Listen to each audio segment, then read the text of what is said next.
My daughter, Chloe, just turned 1. When she was born, my mother, Carol, made a promise. "I'll take care of Chloe," she said. "You can go back to work." I was overjoyed and trusted her completely. After all, she had been so involved in our plans. 5 years ago, when my husband, Mark, and I got married, we were living in a small rented apartment. Our dream was to own our own home, but the prices were daunting.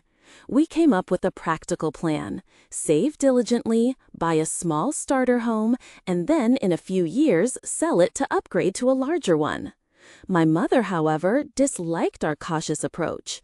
"Don't waste your time with a small place," she insisted. "Buy a big house now." We explained that we simply didn't have the money for that, but she wouldn't hear it. 2 years ago, I discovered I was pregnant. Mark was thrilled, and we celebrated the news. We had finally saved enough for a down payment on a small house and were ready to start looking. But again, my mother intervened. "Don't buy a small home," she urged. "Buy a big one. I will help you." She had a new plan for us. "I'll give you some money," she offered, "and Mark's parents can help too. The monthly payments will be manageable." She added the final, crucial piece: "I'll take care of the baby, so you can keep your job. We'll handle the payments together." It sounded like the perfect solution. "Thank you, Mom," I said, filled with gratitude. Following her advice, we bought a beautiful, big house. It was a joyous time. As I entered my 9th month of pregnancy, Mark worked tirelessly to paint and prepare Chloe's nursery. Soon after, our daughter was born, so small and wonderfully sweet. I took a 3-month maternity leave, and then, just as she'd promised, my mother took over, staying home with Chloe so I could return to work. "Your mom is amazing," Mark often said, and I agreed. We were managing everything: the mortgage, the bills, and our new life as parents. The plan was working. But one day, everything fell apart. My mother looked at me, her expression serious, and said, "I'm tired. I can't take care of Chloe anymore." I was in shock. "But Mom," I stammered, "you promised." "I have my own life," she replied coolly. "I want to rest. I have a right to my own happiness." Sadness washed over me, and my husband was consumed with worry. "What are we going to do?" he asked that night. "Chloe is only 1. She's too young for daycare, and we have to pay for this house. Neither of us can afford to stop working." My mother's next suggestion only made things worse. "Can't you find a new job with better pay?" she asked Mark, as if it were that simple. I felt a surge of anger. "Mom, that's not fair. You promised you would help us," I pleaded, but she wouldn't listen. "I have my life, and I want to be happy now," she repeated. Now Mark and I are exhausted. I had to leave my job to stay home with Chloe. My days are spent looking for some kind of help while caring for her. Mark works from dawn until 8 p.m. When he gets home, we quickly eat dinner, play with Chloe for a short while, and then fall into bed. Every day is the same. Sometimes I call my mom. "Please, I need your help," I beg, but her answer is always the same: "No, I'm busy." It hurts so much. Why did you promise? I ask myself over and over. My mother seems genuinely happy now. She has new friends, she takes walks in the park, she goes to parties. Meanwhile, I feel so alone. I barely sleep or rest. Mark is working himself to the bone, and I'm so angry at my mother.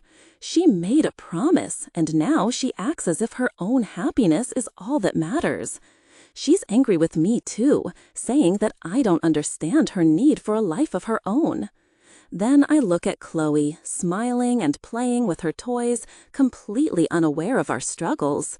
I tell myself that she is my priority, my responsibility. But the anger and resentment linger. When I see my mom, I think, "You promised me." When she looks at me, she says, "I gave you enough help. Now I need my own time." I feel so confused. Is she right, or am I? The days are a grueling marathon. I wake up to Chloe's cries, I feed her, change her, and play with her. Mark leaves for work at 7 a.m. Chloe's laughter is the one thing that brings a smile to my face, but inside, I'm just so tired. At 3 p.m., I often sit on the floor, completely drained, and close my eyes for just a minute, until Chloe pulls my hair to get my attention. When Mark comes home at 8 p.m., he looks just as tired as I feel. We eat in silence, too weary to talk. "What are we going to do?" I ask him later. "I don't know," he sighs. "I'll try to find a better paying job." I feel a pang of guilt, knowing how hard he already works. The next day, my mom calls. "How are you, dear?" she asks. I'm exhausted and need her, but I just say, "I'm fine." She tells me about a lovely day at the park with her friends. I bite my tongue, thinking how she has time for the park, but not for her own grandchild. I called my friend, Emily, who also has a young son. I poured out my heart to her. "It's not easy," she said, "but you are strong. You will find a way." Her words were a small comfort. She suggested asking Mark's parents for help. That Sunday, we visited my in-laws. They are kind people, and they adore Chloe. After lunch, I explained our situation. They looked at each other sympathetically. "We can help on the weekends," my father-in-law offered, "but we're getting older, and we get tired easily." I smiled, grateful for any help at all. That night, Mark and I made a new plan. "I will work harder," he said. "I'll take care of Chloe," I replied, "and I'll look for a part-time job I can do from home." It wasn't perfect, but it was a start. My days became even busier. On top of caring for Chloe, I spent my nights searching for online work. I found a few small jobs. The pay wasn't great, but every little bit helped. One day, my mom came to visit, looking refreshed in a new dress. "How are you, dear?" she asked. "I'm tired, Mom," I answered honestly. She looked at Chloe and remarked, "She's growing so fast." "Yes," I said, "it's hard, but she's a happy baby." "I hope you're not angry at me anymore," she said softly. I didn't know what to say. I just looked at Chloe and said, "I'm doing my best." She sat down, her expression turning serious. "I know you're angry, but I also wanted to live my life." "I understand, Mom," I replied, "but it's just so hard for me. You promised." Tears welled up in her eyes. "I didn't think it would be this hard," she admitted. "But I love you, and I want you to be happy." Tears streamed down my face. "I love you too, Mom. I just need some help." A small smile appeared on her face. "I can help on some days, maybe 2 days a week." I felt a wave of relief. "Thank you, Mom. That would help so much." She hugged me tightly. A few months later, Mark found a better job. He's not home as often, but we have more financial stability.